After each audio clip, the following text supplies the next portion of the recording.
আমার দিদিরা যে বাড়িতে ভাড়া থাকে সেই কাকিমা আর কাকুর ছিল বিয়েবার্ষিকী।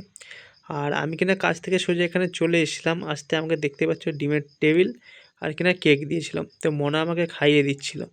আমার খাওয়া দাওয়া কমপ্লিট। আর এখানে কিনা দিদি কিনা ওই খাটটা হেবি সুন্দরভাবে সাজাচ্ছিল ফুলের পাপড়ি দিয়ে, গোলাপ ফুল দিয়ে। আর এখানে কিনা আমার মোনা খেতে বসে গেছে, লেগ পিস খাচ্ছে দেখতেই পাচ্ছ, আর বিরিয়ানি। আর এখানে এবারে আমি কিনা খেতে বসে গেছি। আর এখানে দেখতেই পাচ্ছ বিরিয়ানি আছে, স্যালাড আছে, আর কিনা ছিল চিকেন চাপ। তো চিকেন চাপটা দেখাতে পারলাম না, আপাতত আগে এটা খাই। তো বিরিয়ানিটা খেতে কিন্তু খুব দারুণ ছিল, যেহেতু ওনারা অর্ডার দিয়ে এনেছিল। আর আমি আপাতত খেলাম, খেয়ে দিলাম খুব সুন্দর বিরিয়ানিটা। আর এই দেখো দিদি, মা এখনও কিনা খাওয়া দাওয়া করছে, আর আমার খাওয়া হয়ে গেছে। আমি পাশে বসে বসে ভিডিও করছি। তো এখানেতে কিন্তু সবাই সেজেগুজে এসেছিলো। দিদি, মা, ভাগ্নি, জামাইবু সবাই সেজেগুজে এসেছে, একমাত্র কিন্তু আমি কিন্তু সেজেগুজে যাইনি।